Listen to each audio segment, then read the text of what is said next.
Live. I'm James Owen. I'm Sanders Tisdale. In this show, we have a lot to talk about, a lot going on. Pittsburgh Steelers open up the season on the road with a big victory down in Atlanta.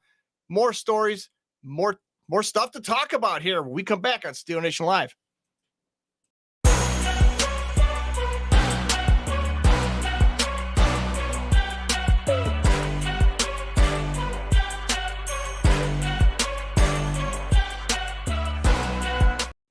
Hey guys, welcome back. Steeler Nation Live. Sanders Tisdale, James Owen.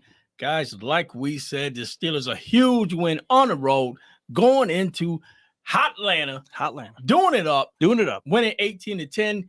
We had Justin Fields. Fields. I don't know. I'm getting all these new names mixed up. Justin Fields on the Pittsburgh Steelers, going down, getting us a win in Atlanta. And James, it was a rough day for him, but then it was a good day for him. And the reason I say that because number one, he didn't turn the ball over, and number two, he did just enough to keep the Steelers, in a winning percentage right now. And not just that, James, top of the AFC North. Can any of you other guys say that? Top of the AFC North, and we're the only ones who can say that. Yeah, so, we're undefeated, first place in the AFC North.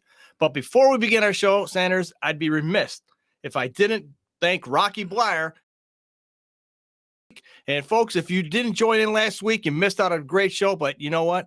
You can look for an episode and you can watch it at your leisure on your time. Rocky Bleier, big shout out to you. Thanks for coming on the show, Rocky. I know you're listening to the show, and we will have you back later on in the season, talk some more Steeler football. And Sanders, like you said, we went down to Atlanta. It wasn't that hostile. I mean, first game of the season, but we both predicted a victory. Yeah. It's unusual for me and you. Usually, sometimes we agree, but usually we don't. And this time we did. Score, I said was 24-20. You said 24-17. We're right around that ballpark. Yep. With an 18-10 victory. Shout out to the Wizard of Boz. Oh, yeah. Chris Boswell hitting from almost 60 yards out. He could have hit it from 70, the first field goal, put us on the board, tied us up 3-3. And yeah, got a lot of chippy talk out there. A lot of Pittsburgh Steelers, they didn't score a touchdown, right? But apparently, folks out there, I guess you don't need to score a touchdown to win a game. There's other facets of the game that you use to win a game. Yeah, a lot of victories. And apparently the Steelers did it. And we talked about controlling the ball. And if your offense is on the field and their offense is off, they really can't score. Defenses kind of score. They can do that. But like you said, we did not turn the ball over. So you know how I am on that, Sanders, when you're looking for victories. What are the keys to a victory? Number one, you got to score more points, obviously. Number two, you have to control the game. You have to control the clock and keep your offense out there and do it. And the big thing, not turn the ball over. Were there penalties? Absolutely penalties. I mean, even both sides of the ball for the Pittsburgh Steelers, offensively and defensively. We had a phantom offensive pass interference on Pickens. Come on. I mean, you want to talk tic-tac. That's I've seen worse. Guys getting tackled and no penalties. But what are you going to do?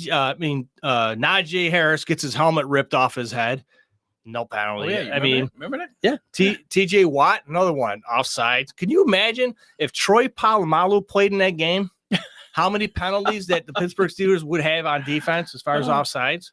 It's ridiculous. We can go back to other games where we'll talk about the Ravens and the Chiefs, how the Chiefs got away with pretty much false start in every play. We're not going to talk about them anyway, the Ravens. But we're going to talk about the Pittsburgh Steelers. Like we said, opening on the road in Atlanta with a victory. And plus, defense was stellar. Yep. Special teams was stellar. But unfortunately, we had a bad mishap for special teams. Our punter, Cameron Johnston, who was hit by a defender, broke his leg in like 30 million different places, and we ended up getting a penalty for that play. I don't know. I think it was a holding penalty on the guy who actually hit the punter. And if you're being held, you can't hit anybody, but he kind of did. But anyways, like that, we're going to talk about a couple signings for the Pittsburgh Steelers. Terrell Edmunds is back in Pittsburgh Steelers black and gold. We drafted him 2018 first round draft choice out of Virginia Tech. he's back. That's some depth and safety. And we also signed punter Corliss Waitman, left-footed kicker. He can kick field goals too. And speaking of punter kicking field goals, we had a field goal kicker doing a punt. Wizard of Oz came in. We needed a punter, and he admirably came in and 43-yard punt. And getting back to Cameron Johnston, averaging 51 yards a punt. Unheard of. I know. For the Pittsburgh Steelers as far as punting. This guy had a great future with the Pittsburgh Steelers. Unfortunately, with our luck, Sanders. Yeah. It was a short future. Short future. And that's one of the things we want you guys to sit out there and realize that, you know what? Football is football. You know what I mean? And these guys go out there and they put their limbs out there. Do they make a lot of money while they're doing it? Of course they do. But this guy is a young guy out there trying to make the team, and he actually was on a pace to make this Pittsburgh Steelers team for a long term. You know what I mean? Not just that one game. But the fact is, it is what it is. And like Tomlin always say, next man up. And that's what Pittsburgh did. They went out and they got Waitman. And I've seen him punt before, and the guy's he's got a booming leg as well. So I don't think that much will be missed for the Pittsburgh Steelers. But the fact is, James, one of the things that I want to know before we get into stuff is, I don't know if a lot of you guys watched the game, because there were a lot of games going on, this and that, but watch this game with the Pittsburgh Steelers, because you know what? Was it low scoring? No. Did it have a lot of touchdowns? No. But it had 6 field goals, and it was tough defense. But one thing that kind of bothered me, James, is the fact was Matt Canada still in the building. I know it's still early on. Matt Canada. Man. You just can't let it go, can you? And our new guy, Arthur Smith, Matt Canada came in. We got rid of him a year ago. And now we got Arthur Smith, and this guy comes in, and it seems like he has a little bit of know-how of what he's doing. He's done things with the Tennessee Titans. He's worked with them as well. He had a great run game behind him to do it. Worked with Tannehill. But now you're working with a team, the Pittsburgh Steelers, who don't really have – we do have great running backs, but we don't have that great offensive line yet. And I think we got some young guys, James, that can mold into a great offensive line. And I think the Pittsburgh Steelers, I believe they're a couple players away. When I say a couple players away, we still have some guys that are out on injury.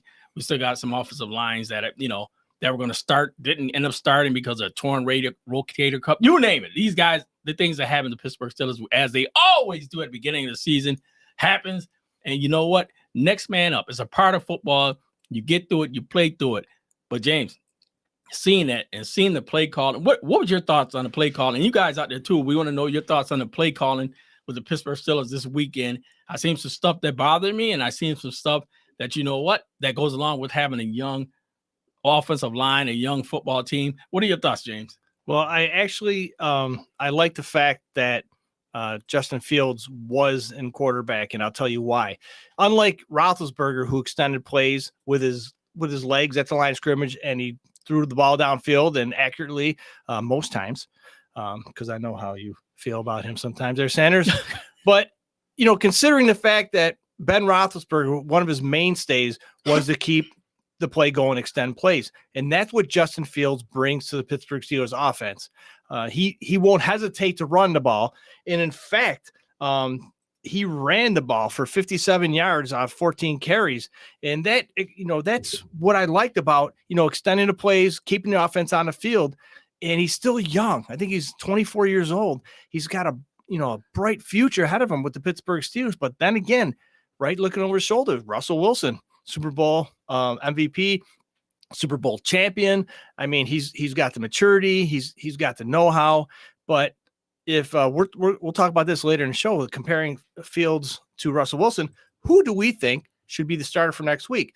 Folks, please call the show 585-210-3917. That is 585-210-3917. What is your take? Should Fields still continue to be the quarterback, or Russell Wilson, should he play in? Because let's think about this for a second, folks. We're going back to Denver. Who knows Denver's defense better than Russell Wilson? Because he played it for a couple of years.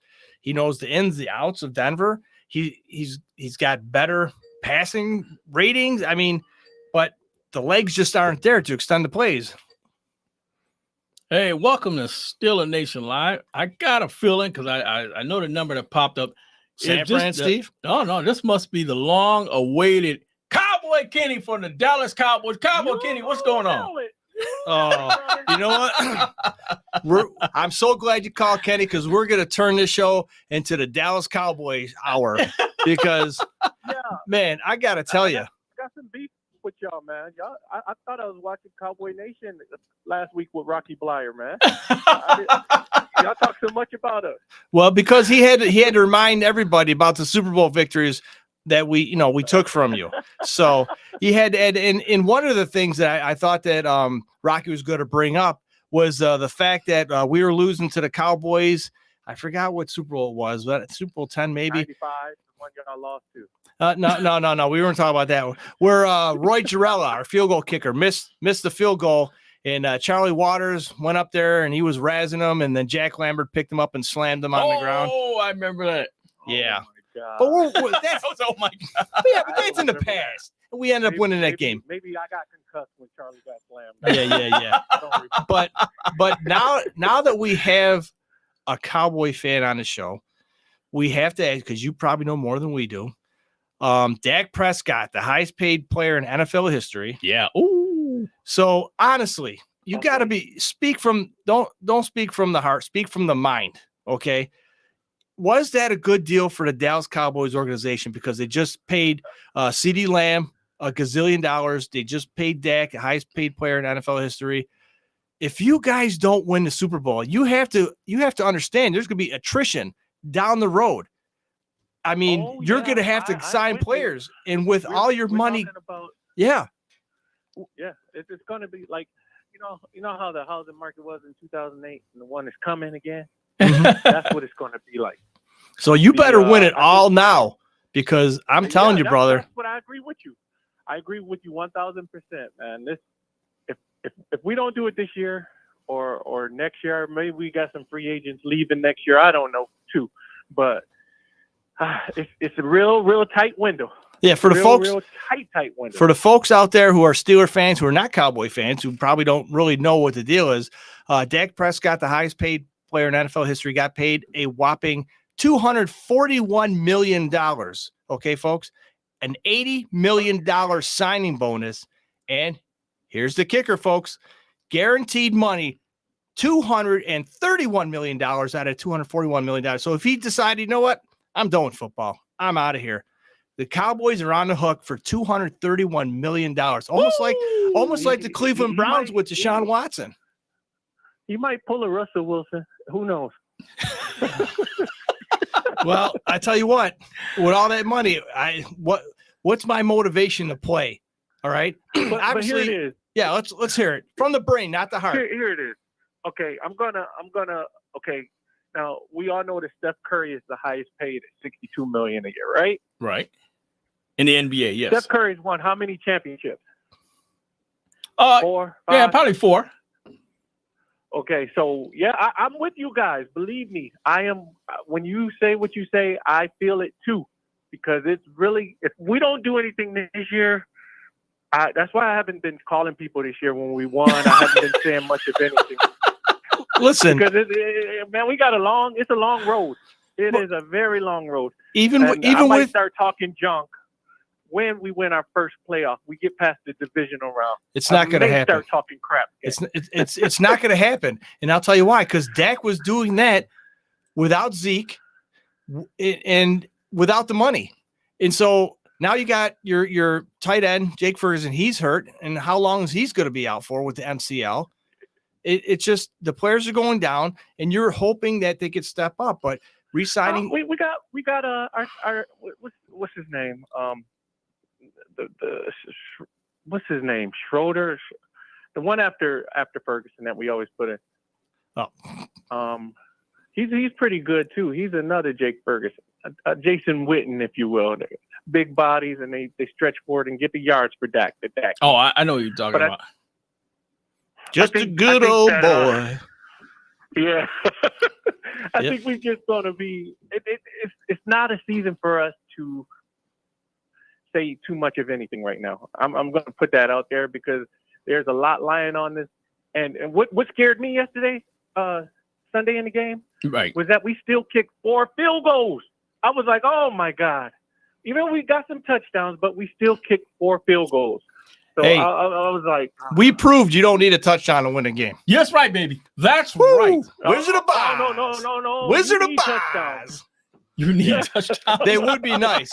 And in fact, the Pittsburgh Steelers could have had a 7th field goal, but we went for it on fourth and 1, and we failed to Oh yeah, that disgusts me. fail to make it. It was Russell. Yeah, but Justin when the Fields other slipped in the teammate taking backfield. field goals or scoring, then you're in a safe place. That's true. But Well, we let got me ask you. this season that we gotta play against. We got some hard hitters. I'm trying to remember who the Cowboys play this week. Actually. Oh, of course we played Philadelphia twice. You see that lineup?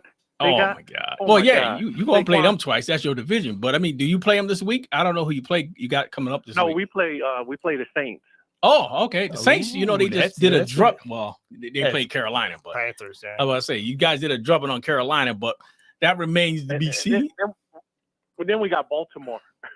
Woo! So Lamar Jackson I already chalked that one up as a loss. Well, here's the deal. It's not the Baltimore Ravens as old, and I think we're going to touch base on this later on the show. And you could see the frustration in Lamar Jackson's face. They're taking him out of the game. They've totally removed his style of play. And if you look back, not last season, the season before, the total rushes that team, they were dominating defenses running the ball. Then when you get to the championship or the playoff games, no running. I mean, what's going on here? You got to go for what got you there. And it's starting again this year. And I don't know, you could see the frustration in interviews, and lose, you don't want to lose to the Chiefs, and it's very hard to beat the Chiefs because of whatever. We're not going to They're finale. Yeah, we got to take it easy on that, but Hey, we Ken, all but- know why the Chiefs have a better opportunity winning ball games than everybody else. But Well, Ken, give me a score on the game. The first, I want one for the Pittsburgh Steelers versus the Denver Broncos, and then I want one for the Dallas Cowboys versus the who was it they said they play? The New Orleans Saints. Narlins. Nolans. All right. So, being that I was wrong this week with the Steeler game and the Atlanta game, Yep, of course. We won't hold it against you that you got it wrong I'm just saying, again. Kirk Cousins showed up again. Oh man, Right.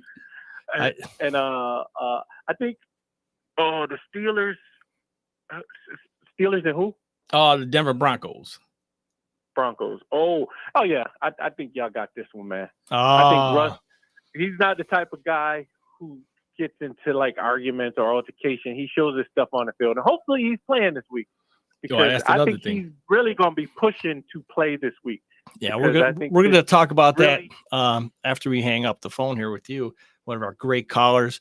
Oh, okay. Cowboy County, we appreciate you calling, but give us a Cowboy score really quick. Oh yeah, the Cowboys, man, 35. The Saints, 17. I hope you're not driving anywhere, Kenny. And Leslie, I hope you're Leslie home on your Johnson, if couch, you're nice and listening, safe.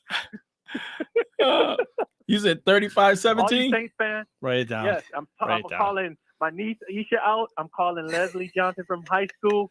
She's a diehard Saints fan. I'm calling all of them. I You heard that, right? 35-17. I smell the hint of an alcoholic beverage coming from the. But hey, it's boy, but you guys are doing so great, man. I love the show. Keep being amazing, gentlemen. oh, Love it, you're love it, you're love great too, Kenny, man. That's we my love boy there. we love the time. Man, what a great call. All right, Cowboy Kenny on the line. Hey, that's my boy there, Cowboy Kenny. Like I said, we get it from all over. They love to call. They love to talk junk. And I think sometimes it's that factor when your hands get filled with so many title rings, Yeah, people feel like they gotta come and justify it. You got to wake up with that, Cowboy Kenny. You got 5 rings, we got 6. So just let you know that. Yeah, so San Fran Steve, I mean, I thought he'd be lighting up with the victory last We night guys- over Aaron Rodgers and the Jets. Aaron Rodgers finally played a full game, more than 4 snaps. And I guess if you didn't watch, I didn't watch the whole game. It was after, first couple quarters, it just Oh, you could tell which way it was going though. Oh yeah, absolutely. And even with McAfee out, right? So they have Jason Watson that comes in, fills admirably in his spot, and yeah, you got a victory for the 49ers. But let's get back to Russell Wilson and Justin Fields topic there, Sanders. Folks at home, we want you to call in, chime in. If you're too shy, message us on the board. We read the messages and we'll respond to you. Phone number is 585-210-3917. The topic right now that we're talking about is quarterback. All right, we got to win. He wasn't throwing bombs. He wasn't throwing TDs, but we got in a situation where we put us in a position to win, and that was on the foot of Chris Boswell. And 6 field goals, 18-10. Defense, let's not leave them out. Right. The defense played admirably. TJ Watt, the whole defensive line, secondary. That trade we got for Deontay Johnson. Yep. The cornerback had a interception, could have had 2. I mean, the defense was stout.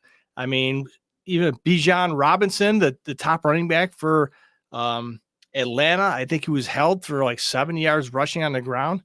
Najee Harris was held to 70. Yeah. But the thing about that is that Najee was pushing the pile. I mean, he wasn't giving up. The offensive line last year it took a couple games for the offensive line to get together and gel. But now that with Zach Frazier at center, running everything, young, athletic, stout, the guy that we need to headline the offensive line, and Broderick Jones finally coming around. Yeah. You know what I mean? It's just with this 2 tight end set on offense, I think we need to give Arthur Smith just a little bit more time.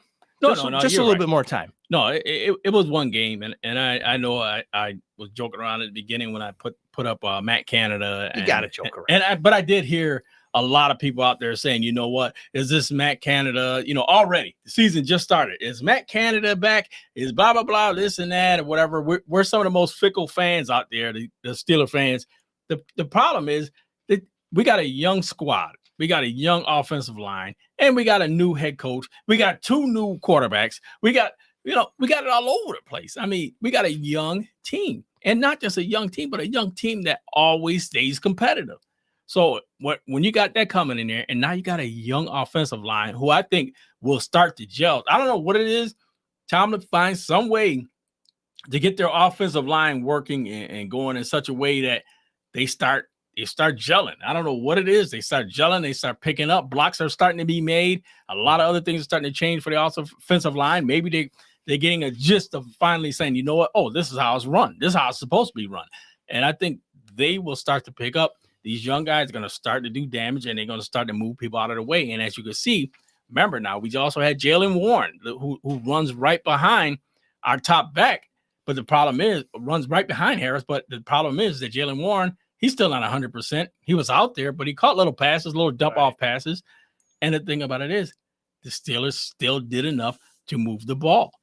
And that's what works for us, James, right now. And it's been like that for us for the last couple seasons. The problem is, when we had Kenny Pickett, to me, I don't know, and I'm not trying to down a guy, you know, he made it further than I did. So, you know, in the NFL world, but the problem is that Kenny Pickett could not see the field. I think when I say he couldn't see the field, sometimes he wasn't even completing short passes. I mean, it was getting to a point to where it was getting crazy. Look, I'll compare Kenny Pickett to my golf game. All right. I'm out there with the clubs, you know, I'm on the golf course doing my thing, right? But if you golf and you're watching out there, you understand exactly where I'm coming from with this analogy, is that you hit the ball, you slice it, you hook it, and you know, and you're out there still playing, right? But that one time you hit that sweet spot and you nail it and you par a hole or even birdie a hole for that matter, and now your confidence is up, but suddenly you go back to the 3-iron or the 5-iron and you whack it into the woods or into the pond or whatever. That's basically how Kenny Pickett was playing the offense. He's throwing these passes to where's he throwing them to? But then he'll throw that one to Pickens on the sideline that it's like, holy cow, who threw that ball? And that's not a good comparison to a professional football player in my golf game. But that's like basically the clearest thing how I can explain it is that he had some real great passes, but he also had some, wow, what are you thinking there? And what does he have? What does he have to look forward in Philadelphia now? We talked about this last show or last season that Jalen Hurts is signed to 2028, I believe, his contract.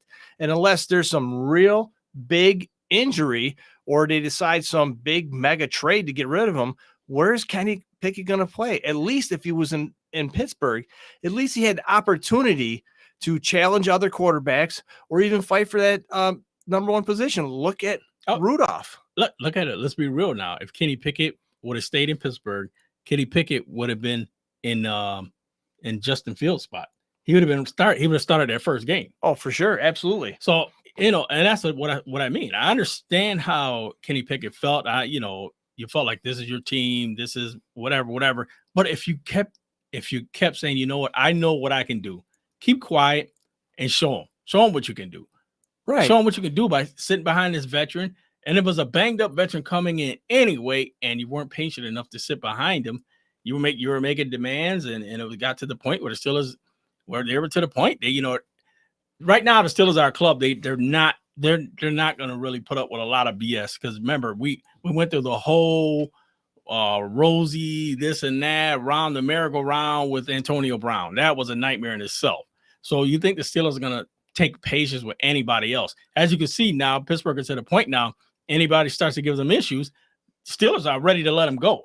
And I don't blame them, because issues turns into cancer, and it turns into cancer that's going to take your team down, because they're going to always come in there and eventually might start getting into it with your teammates, and you don't want that type of stuff around. And so kudos to the Steelers for making moves that's going to keep them in a positive direction. And I believe, James, right now with the Steelers, the way that they're thinking in the direction I could kind of somewhat see they're going just after one game, they're doing it in the correct way. They got the right guy that's going to do these little. That's all it is. Tom Brady, one of the best quarterbacks out there. Tom Brady is great because you know what? He moves the ball downfield. How does he move the ball downfield? 5, 10 yards. 5, 10 yards. Then if he goes long, he goes long. And that's kind of what Justin did in this game, to be honest. 5, 10 yards, 5, 10 yards, 5, 10 yards. He sees a guy open, he hits him. And that's what he did. I mean, so what more do you want? Does he make bonehead plays? Yeah, he's still young. He just came from being massacred in Chicago for like 2 years.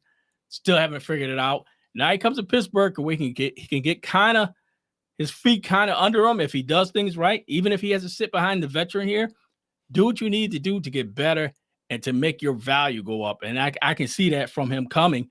And James, I think if he keeps on his pace with Pittsburgh, he can turn into a phenomenal quarterback. Oh, for sure. I think Justin Fields is in a good spot right now. It's his job to win, not to lose it. So while he has the opportunities now, I don't know.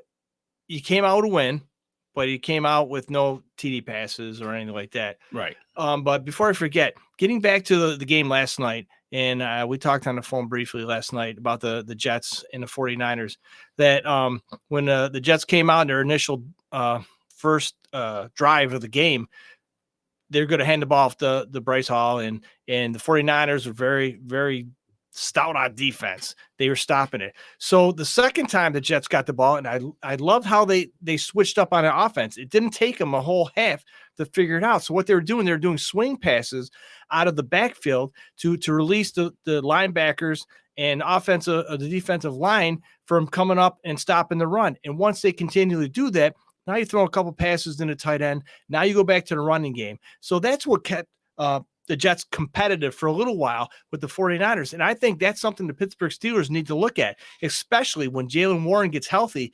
We did it a couple times last season, and Jaylen Warren, yards after the catch, was unbelievable. We're talking 15 to 30 yards after the catch by these little swing passes out of the backfield.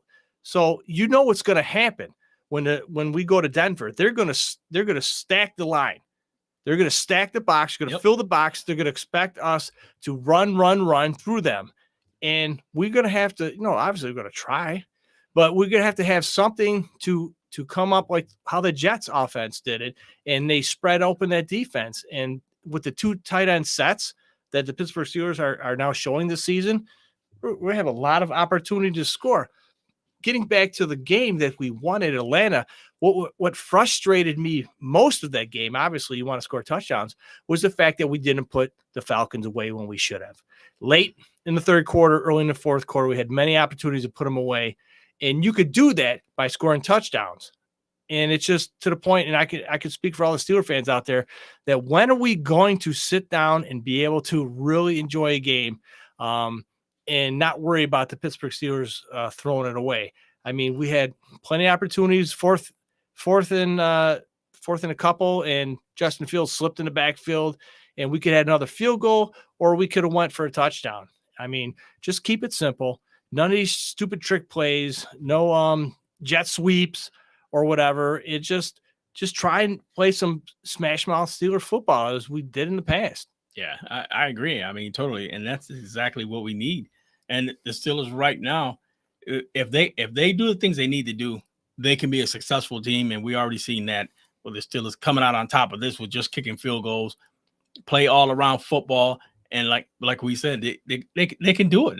They can shut it down and they can do it. But the problem is right now we got one of the toughest guys still wrecking havoc. This guy is phenomenal. TJ Watt. This guy is still out there wrecking teams, still doing it. This guy is what I call ultimate beast. He should have had 3 sacks in this game. You know, this is old clips of him, but he should have had 3 sacks in that game. Strip fumble, strip sack. Oh, yeah. Versus Atlanta Falcons. This guy does everything. James, I wanted him to quarterback at one time. I was really trying to send a letter in to let TJ Watt quarterback at least the second half. You know what I mean? That's how good this guy is. If any of you guys out there right now, I'm telling you, they'll tell you, I think he might be going for MVP again this year. Yeah, his brother is in the booth right now. Just imagine if JJ Watt was on the Pittsburgh Steelers. I mean, JJ Watt, TJ Watt, we got Alex Highsmith and the cat we got from Baltimore. Holy crap. Just imagine those freaking 4 linebackers in there just like that. Go to a 4-3 with Cam Hayward on nose tackle. Oh, you mean Queen? You're talking about, yeah. Queen. I'm telling you, he's a beast. Yeah, it's a different team with Watt in there. And no matter what you see, what you say, Watt is a game changer, and he's a phenomenal defensive player. Might get defensive player of the year again. You know what, James? One thing we want to get from the last game before we go forward. Did you run over some of the stats real quick from the game? Yeah, let's do that. Total yards for the Pittsburgh Steelers 270 compared to 226 for the Atlanta Falcons, and that could attribute to Kirk Cousins throwing the ball all over the field. 2 interceptions, should have been 3. He put the ball on the floor 1 time for a fumble. 3 turnovers for the Falcons. Penalties, 9 penalties for the Pittsburgh Steelers, 60 yards, and you know those 2 penalties that I won't say kill us, but the phantom pass interference from Pickens and the phantom holding call on the guy who took out our punter. I still don't understand that. If I'm holding you, Tez, you're not going to go anywhere. You're not going to be able to do the damage that this guy did on. First, they tried to say he threw him into him. He blocked him into the punter. That didn't happen because he was blocking him. And they said, oh, we'll just call holding on him. How does that happen? But Falcons, 5 penalties. Are you kidding me? This is the first game of the season, right? There's jitters, pre-snap jitters. And the fans, we forgot to talk about this, Sanders. The fans in that stadium. Are you kidding me? We always talk about how great the Pittsburgh Steelers fans are and how well we travel. I guarantee you, folks, look for the highlights. If you didn't see the game, they didn't pan the stadium because they knew this is in Atlanta, but you get more Steeler fans in Atlanta. It was embarrassing to be a Falcons fan. And so I think they panned the stadium 1 time and it was just like, oh, we ain't going to show this again. Yeah. By the way, I want to also say, give a happy birthday shout out to my brother today. His name is Lawrence. Today's his birthday. I want to say happy birthday to you, Lawrence. You know what? Many more coming at you, brother. It's the fact that, you know what, he's a San Fran fan as well, a 49er fan. He'll learn, and it takes some time, but he'll eventually get it. He's a San Fran fan, and he does favor the Philadelphia Eagles as well. So, which you know what, like I told him, we always get on him about, you know, he's picking these two teams just to back himself up, so he won't be disappointed for the year. But I want to tell you, happy birthday, brother. So I want to get that out of the way and tell you much more coming at you. But James, like you said, So getting back to that, you know, great turnout for the Pittsburgh Steelers fan base.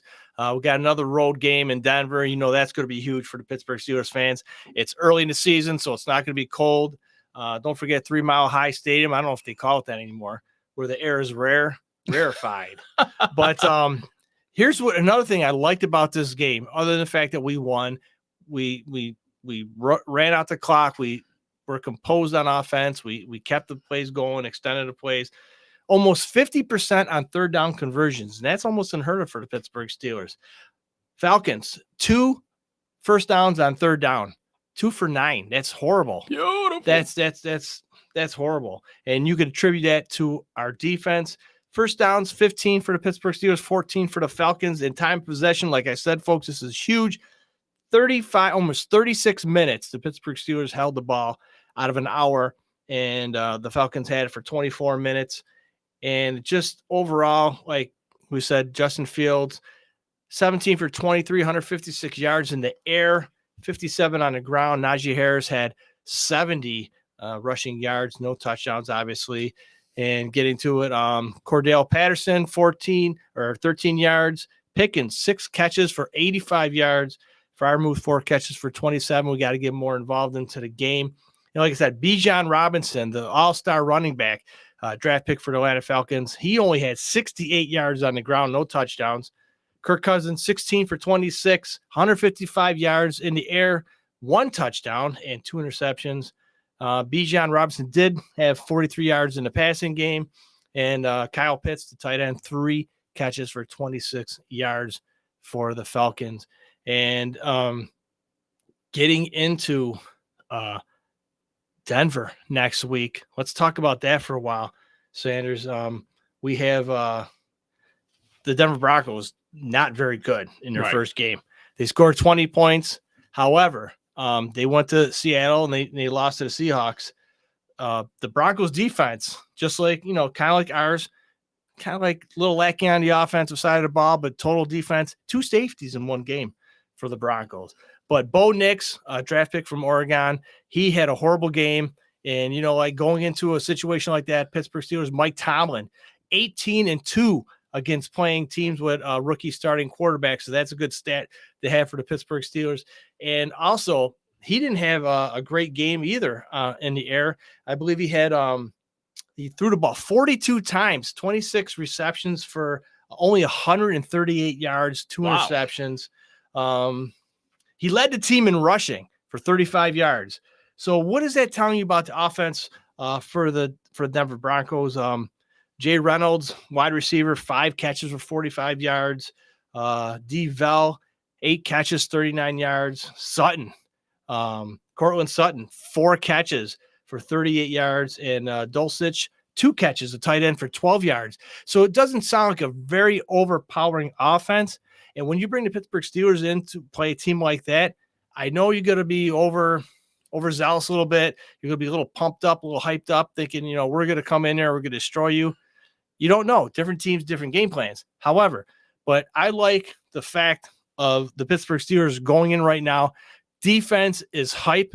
And we're ready to take care of these rookie quarterbacks, just like the Pittsburgh Steelers have for the past 20 games. So, Sanders, your thoughts going into Denver? What are you feeling? What are your thoughts? Let me know. Let the fans know out there. Well, let's hope that the Pittsburgh Steelers do what they're supposed to do. Play football, what you've been doing, and keep focused, because Pittsburgh has got this thing about playing down to the level of our competition. And right now, the Steelers, like you said, they're playing a team that they should be better than, a team that they, for all intents and purposes, should blow out.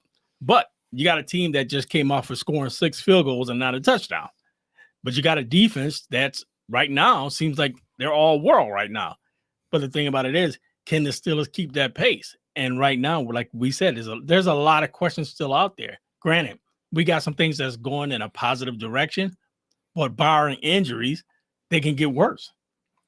So right now, going into Denver, like Cowboy Kenny said earlier online, should Russell Wilson, Russell Wilson is gonna probably beg to start this next game because he wants to play against his old squad, a team that threw him away like garbage. Pretty much. They said we'd rather pay the Pittsburgh Steelers 37 or 38 $36 million to play for the Steelers. Let them play over there. Good luck to you.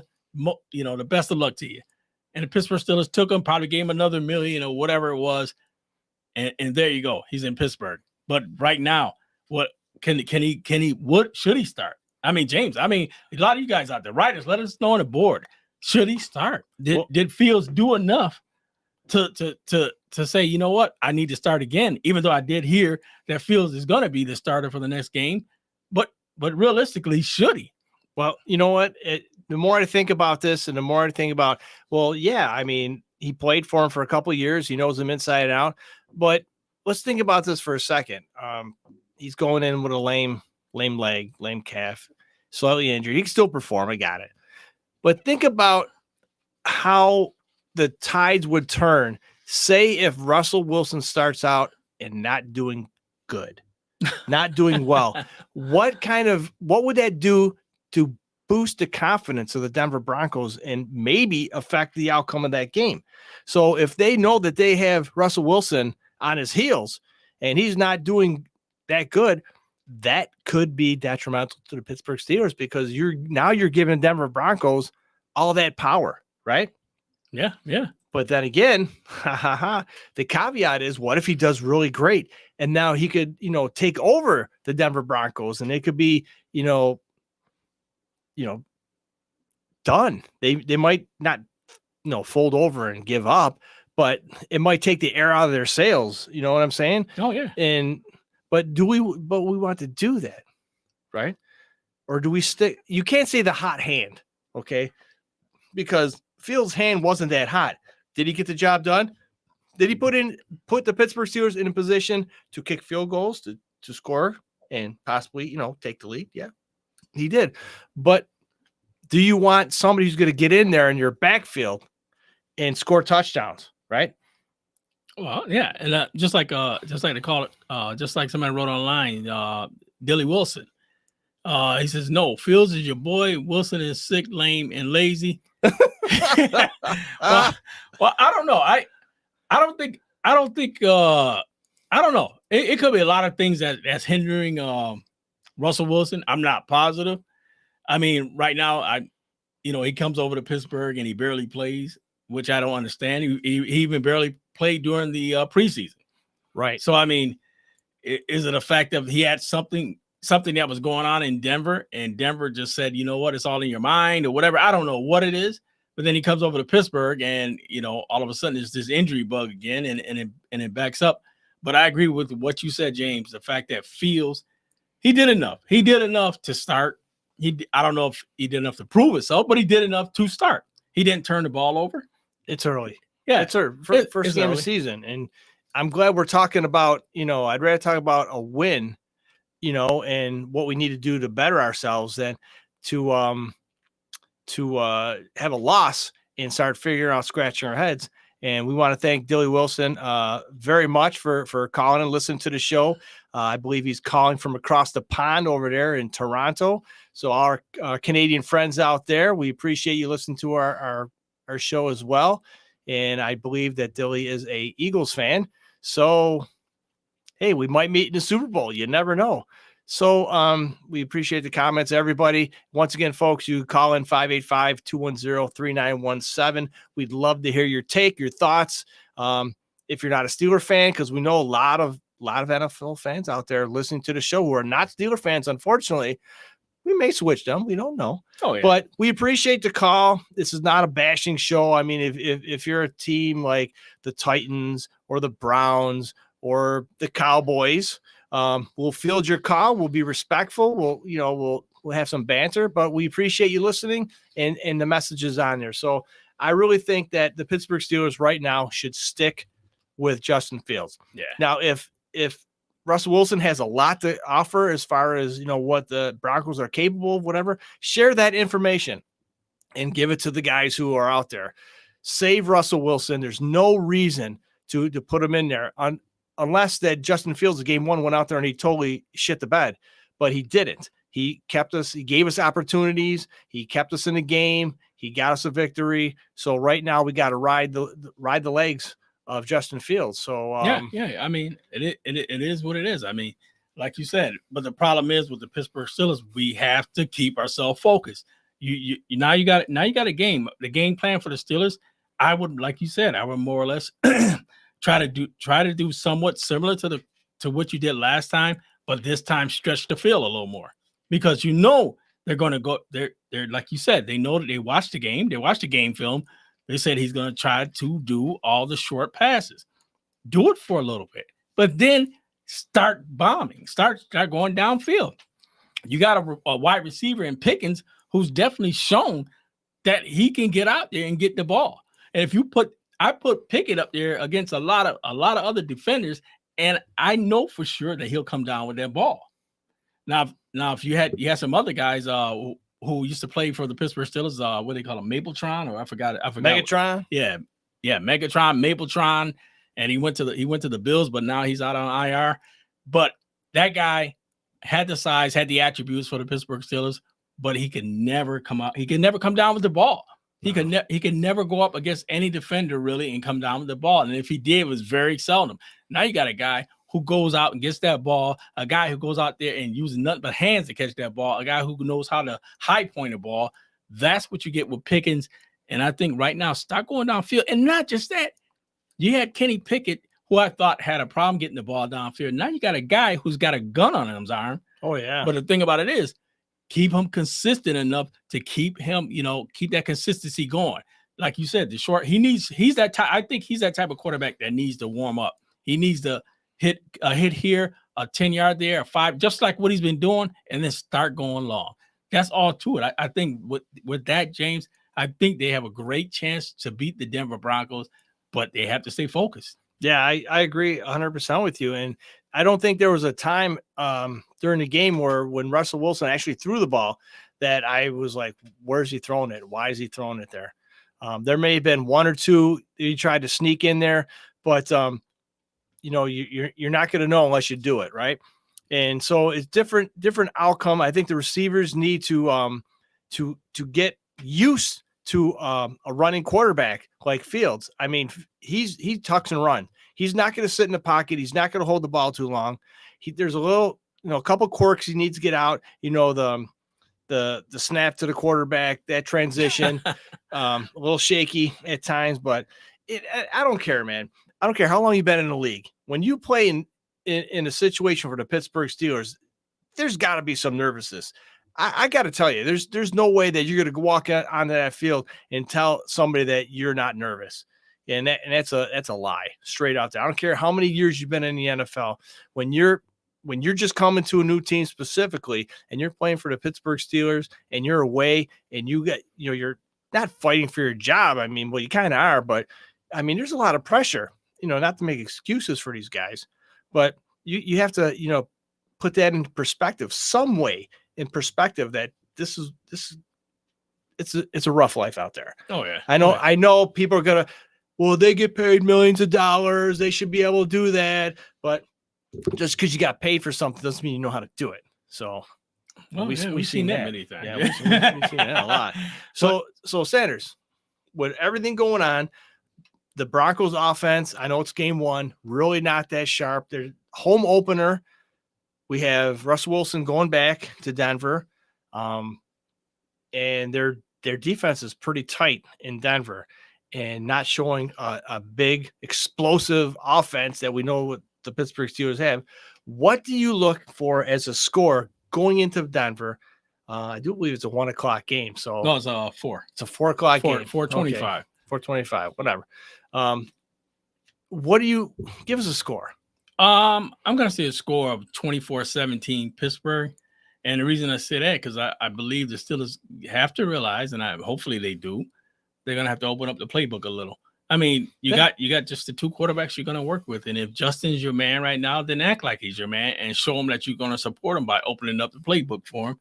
So open up the playbook, keep it basic for a while, but then start incorporating that long game. You got to. That's the only way you're going to survive and give your defense kudos for playing lights out. Now, once they see that you got, we're on a pace they're shutting down every avenue for the Denver Broncos, and we're not rewarding them by going 3 and outs, which actually, by the way, the Pittsburgh Steelers in this game versus the Atlanta Falcons, I believe, I might be wrong, but I believe I heard that they only had 1 3 and out in this game. And I'm not positive. That might be true. I got to check on that. And if any of you guys know, let me know. I believe it was only 1 3 and out that he went to.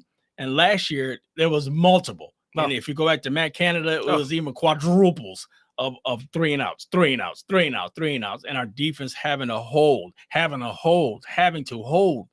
then they did it for the most part of the season. There were some games that kind of got out of hand. Not a lot of them, but there were a couple, because you know what? They go down and score a touchdown. We give them nothing. You know what I mean? I think that's a bad way to start a game. And I think that had a lot to attribute to T.J. Watt being so fresh, mainly through the game, that he was able to rest a lot longer than he was used to. And that goes along with the other defenders. Also, our secondary is getting pretty tight. Our cornerbacks, Joey Porter Jr. got hurt, but he came back into the game. The cornerback we got from the trade from Deontay Johnson with the interception. We just re-signed Terrell Edmonds to buffer up that safety spot, to give some depth back there. Linebackers, Alex Highsmith, Queen, and everybody contributing to everything. We had a couple sacks and a lot of pressure on the quarterback and making mistakes and stuff like that. So I think you said, what was the score? 24-17. Well, I'm going to say 27-13. And I'm going to tell you why. I'm not saying that the offense is going to light it up and do it. I think there's going to be at least one defensive touchdown, a pick six or a fumble six. And I think the actual Jaylen Warren is going to come out healthier, and I think he's going to have a touchdown or two. And Najee Harris is going to have a touchdown. And I think you throw Pickens in there to get us down the field, to get us in scoring position. I think Boswell might take the night off, a couple extra points, maybe a 3-pointer here and there, somewhere during the game. I don't expect him to kick 6-7 field goals. I think the defense is going to hold them, create turnovers, and I think the Pittsburgh Steelers, and with the air up there, I think Justin Fields is going to air it out more than he did. I think he was being cautious. Right. I mean, extra cautious. And I do believe this is a game where we're going to actually be able to sit back, watch it tentatively with a little nervousness that the Pittsburgh Steelers can. I don't think you're going to run through it, from out of the gate and just control the whole game from there. But I actually think that the Pittsburgh Steelers will control this game. And I think we're going to come out big, 27-13. 27-13, you say Pittsburgh Steelers over the Denver Broncos. Oh, so also, James, one thing we want to go over was the injury report. Oh, yes. Do that as well, going into Denver as well. So Russell Wilson still has that bothering calf injury. I mean, there's no need to rush him in there because, like we said earlier in the show, that Justin Fields did just enough to get us a win, and that he should still be under center, and because we don't want to rush it. Cameron Johnston, punter, done for the year, and we hired. We pretty much did hire Corliss Waitman, punter, field goal kicker too. The guy could do everything. Roman Wilson still wide receiver. We got in the 3rd round from Michigan. Great slot receiver. We can't wait for him to get back in there. He's nursing an ankle injury. Corey Trice, cornerback, groin injury. Isaac Sumola, he still has that. He's still nursing that pec injury. Fontaine, our number 1 draft pick, offensive tackle, knee, and Logan Lee, defensive lineman. He is a calf injury as well. But getting to injuries, Sanders, not too long ago, maybe it wasn't last year, but the year before that there was like a ton of quad injuries. Do you remember that? Yep. Players hurt, players out for quad injuries. So this year, everybody's getting an MCL injury. Am I crazy? Don't answer that. But think about that. I mean, every year there's it just really, it boggles the mind. How is that even possible? That one year they'll have nothing but quad injuries, and another you have nothing but MCLs, either a tear or a sprain. And how many players right now in the NFL? Over 5. Yeah. And we're talking main players with MCL injuries, not tears, but sprains.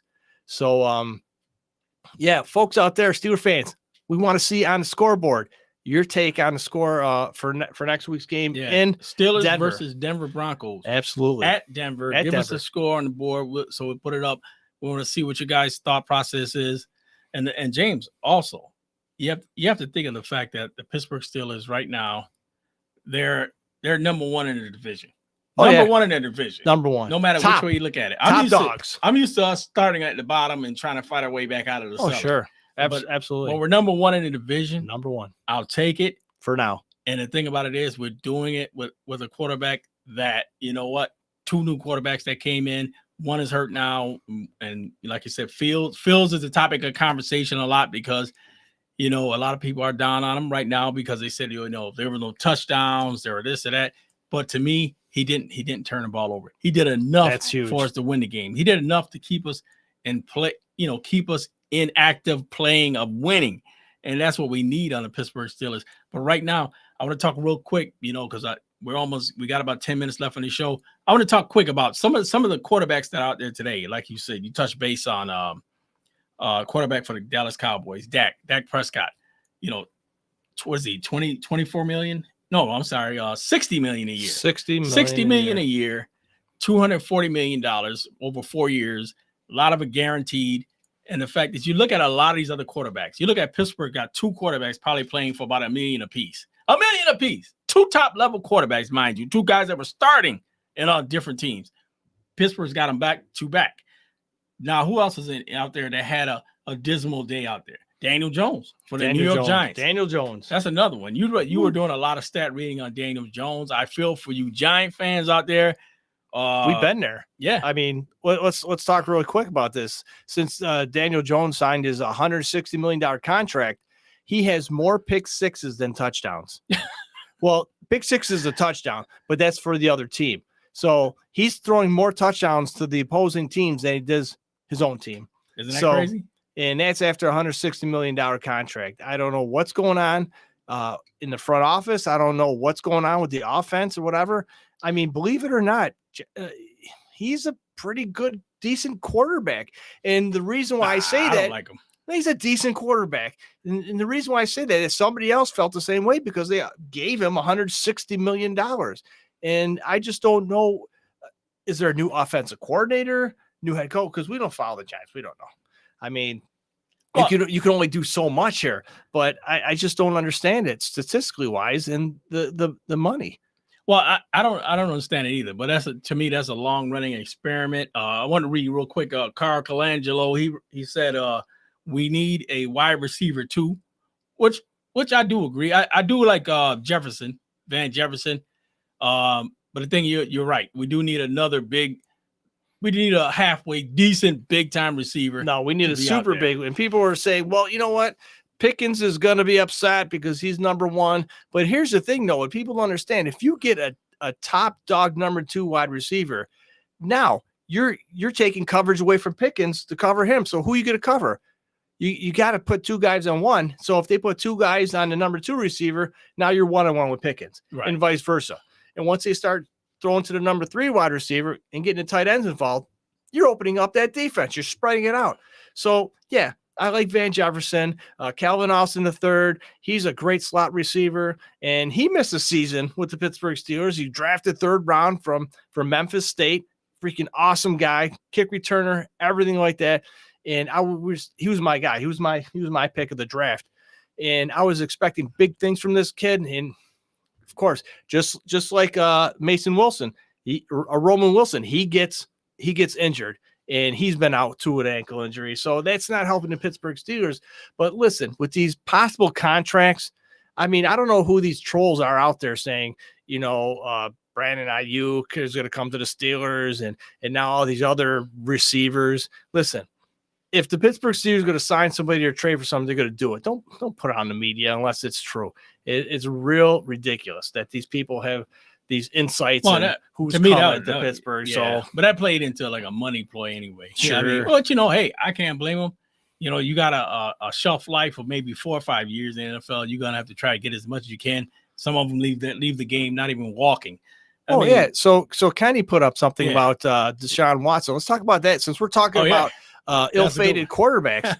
Let's talk about Deshaun Watson for a little bit because we know we got some Cleveland Brown fans out there listening. Yep. And you know who you are. But anyways, that now there's more charges coming up on Deshaun Watson. I don't know if you guys heard this in the news, but yeah, he's going to be charged with a couple more sexual assaults or whatever he does with the massage people, whatever. And the Cleveland Browns front office is salivating over this because if he gets more charges, they can opt out of his contract. Oh, can he? Conduct. I gotta read that. Yep, conduct detrimental to the team.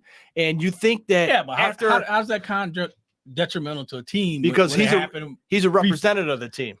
It's not Deshaun Watson, the civilian, who's going around doing all these things. It's Cleveland Browns quarterback, Deshaun Watson.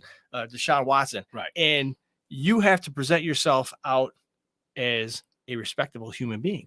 But when you go out, okay, 2, 3, 5, 10. But when you have over 30 women accusing you of sexual assault, come on, I don't know why he's still on there now. I mean, yeah, he signed that big contract, $230 million or what it was, and it looks like he's going to lose it, and he looks like he's going to be not on the NFL. And so, what team would pick him up? Well, I mean, not even just the fact of if that's going on, and if that's what it is, the fact of they just let go of their other quarterback, who they have in camp before him. Went to the Tampa Bay Bucks. I don't know why I can't think of his name. Oh yeah. Oh my God. Name escapes me too. But he's doing very good in Tampa Bay. I got to tell you that right now. Yeah. And he And- signed a big contract. We sure did. Yeah. Yep. Why can't if you guys remember his name, who we're talking about? Oh my God. Went to the Tampa Bay Bucks. Used to play with the Cleveland Browns. He was in a lot of those I stupid don't know why I commercials. can't think of it. Yeah, I can't. Why I can't think of this guy's name? Unbelievable. So if you're listening out there, well, let's see on the message board who we're talking about.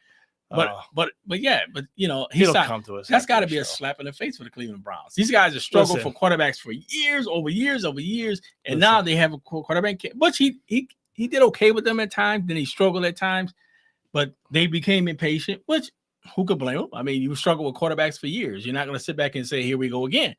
They made the God. move and let him go. He went to Tampa Bay. No, actually, nobody else out there tried to really get him. To be honest. No. I mean, he might have got picked up with somebody else. I'm not positive, but the fact is, they let him go. He goes to another squad, and he does well. And actually, I believe he took him to the playoffs. Yeah. Jordan Love, another injured starting quarterback. And how do I know this? Because he was my starter in my fantasy team. MCL, he'll be out, they say 4 to 6 weeks. I think it's going to be longer. And the Green Bay Packers just signed Ryan Tannehill to a short-time career. Oh, wow. Because they need a quarterback. They need somebody. And I don't know, is there anybody else out there other than Ryan Tannehill? I mean, wow, he was phenomenal with the Titans. I just don't understand. I'm not a Titans fan, so I don't follow him. So I mean, he did really good for the Titans. He was like Ben Roethlisberger-esque back there. Oh, the quarterback was Baker. I just yes, thought about Baker Mayfield. Yep. There you go. Yep. All right, I'm glad I remembered it. Yep, Baker Mayfield. Yep. So sorry about that. It just hit me out of nowhere. Baker. Oh Jesus. Yep. But and went somewhere else and did it. And like you said, Tannehill's in playing for the Green Bay Packers, which is amazing. And He might even start Sunday. Wow. So yeah, it's a weird NFL. I mean, wow. That just goes to show you. And guys, like we said, we love the fact that you guys write on the board. You love the fact that you guys give us info. We give us from different outlets, which is amazing. And right now, we we want you guys to make sure you check out our last show what we did, which was the last week when we had the legend on last week. Rocky Blyer was on the show last week. Rocky freaking Blyer. Yeah, make sure you check us out, giving us all this Rocky Steeler Blyer. info.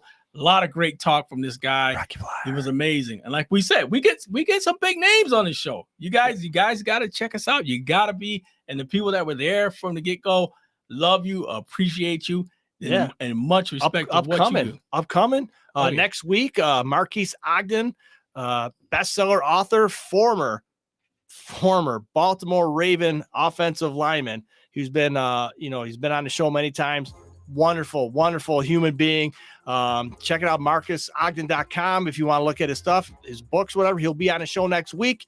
And in the future, we'll have NFL referee James DeBell back on the show. He's been doing a lot with the NFL, UFL, and now he's doing some collegiate refereeing and coaching and training for future refs.